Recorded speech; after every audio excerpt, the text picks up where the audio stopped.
بسم اللہ الرحمن الرحیم۔ زمین جب اپنا چکر پورا کر دے تب عروج وجود میں آتا، اور یہی زمین اگر آفتاب کا طواف کر کے اپنا چکر پورا کرتی ہے تو سال وجود میں آتا۔ بس یہ شمس، یہ جو سورج ہے، یہ زمین جب اس کے ارد گرد گھوم کے اپنا چکر پورا کرتی ہے تو اس وقت سال وجود میں آتا۔ تو آیت اللہ جوادی آمری نے فرمایا کہ ہم جو اس زمین کے ساکن ہیں اور اس زمین پہ رہتے ہوئے اس آفتاب کا طواف کرتے ہیں، ایک دفعہ طواف کیا 1 سال بنا، 2 دفعہ طواف کیا 2 سال بنے، جس کی زندگی 50 سال ہے، 50 دفعہ اس شم کا اس نے طواف۔ اب تأمل اور تدبر کی بات یہ ہے کہ جس کی عمر 50 سال، یعنی 50 دفعہ اس نے اس زمین کے ساتھ آفتاب کا چکر لگایا، اس کی عمر 50 سال ہو گئی۔ اگر اس انسان نے اس 50 سال میں 50 قدم بھی نہیں اٹھائے ہیں تو یہ تو وہی بچہ، وہی طفل ہے جو جس دن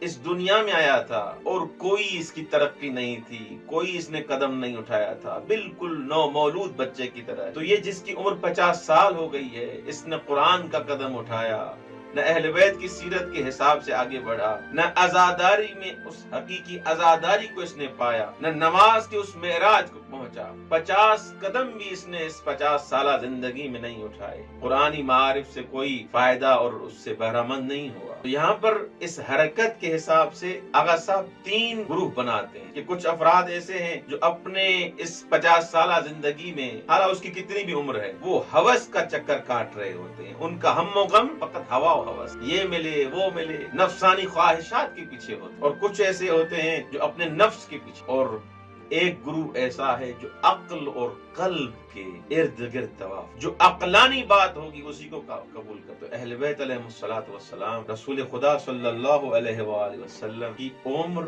بابرکت، ان کا ہر قدم عقلی اور وحیانی تھا۔ تو ہمیں بھی اہل بیت علیہ الصلوۃ والسلام کی سیرت پہ چلتے ہوئے ہمیں دیکھنا چاہیے کہ میری عمر کے اتنے سال جو گزر گئے، حالانکہ 40 سال، 50 سال، 30 سال، ان 30 سالوں میں، 40 سالوں میں میں نے کتنا اپنے آپ کو رب کے قریب کیا، خدا کے قریب کیا، کتنی آیتوں پہ میں نے عمل کیا، کتنے اقوال پہ میں نے عمل کیا۔ مجالس میں جاتا ہوں، میری نیت کیا ہوتی ہے، مجالس پڑھتا ہوں، میری نیت کیا ہوتی ہے، آیا ان مجالس کے ذریعے میں نے قرب پروردگار حاصل کیا یا نہیں، میں نے دین کو وسیلہ اور ذریعہ بنایا اپنی چمک دھمک اور اپنی شہرت کے لیے۔ یا کچھ افراد تو اصلاً اس دین، مجالس، نماز سے بالکل بیزار، ان کی تو بات ہی نہیں ہے۔ فی قلوبہم مرض فزادہم اللہ مرض۔ لیکن آئیں آج عہد کریں، جس بزرگوار رسول خدا صلی اللہ علیہ وسلم کی ولادت کے ایام ہیں، ان کی زندگی کیسے تھی؟ ان کا ہر قدم عقلانی اور وحیانی تھا، ہر قدم ان کا قربتاً الی اللہ،